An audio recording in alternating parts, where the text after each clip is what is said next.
We were never considered in the floodplain before.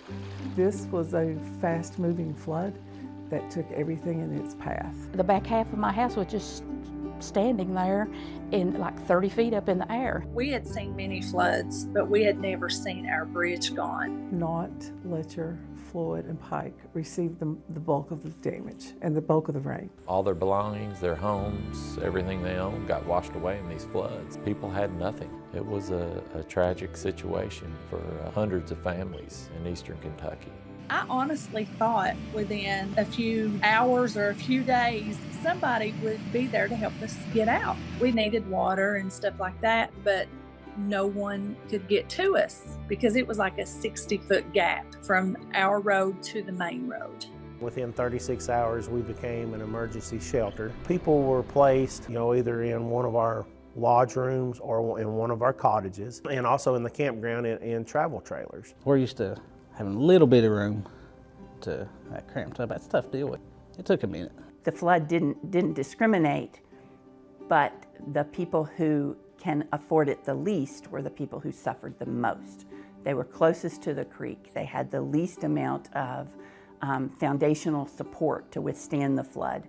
I can't go back where I lived because the land was completely destroyed. These counties received water in places that we've never received water before. We lost a lot of our campus structures, our main office, administrative offices, our archives. All the film, video, audio, photography, photos that we have. It's hard to plan for anything of this size. But through it all, I saw and experienced human kindness that I've never seen before. I served 1,000 meals a day, every day, 7 days a week for the first 2.5 months. 2 or 3 times someone would stop with water and they would just throw one bottle of water at a time over the creek. We had people come in here with trucks and supplies all the way from Paducah saying, what can we do to help? And it was just that for days and days, just supplies coming in, trucks coming in.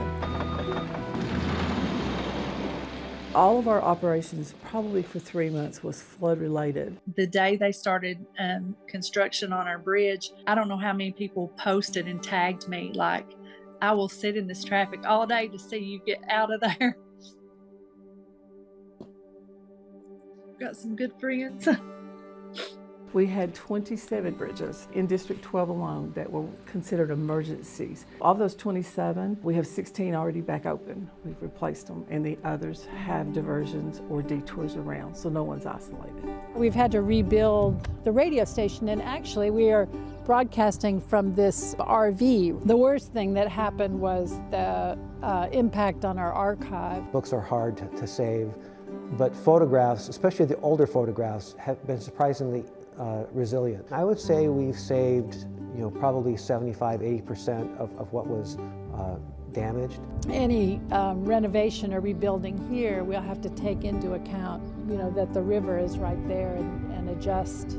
A friend told me about the Housing Development Alliance that were helping some flood victims. It was a few weeks before, we heard anything, but actually that they did say they could help us. So we are in the process of getting everything together to actually build a new house. The foundation took in 8,000 applications for assistance right off the bat. We mapped out all of the addresses that we had that said they were either fully destroyed or partially destroyed, and that came to about 5,000. If you start with a broken housing market and you lose 400 houses that literally washed away, and another 1,800 or 2,000 that were significantly damaged and probably need to be replaced, there's just no place for those people to go. It was so hard even for us just to find a rental. Every little spot that could possibly have a travel trailer, they're just stuck everywhere. I'm talking about building thousands of houses. That's not something that can happen overnight. But people need housing today.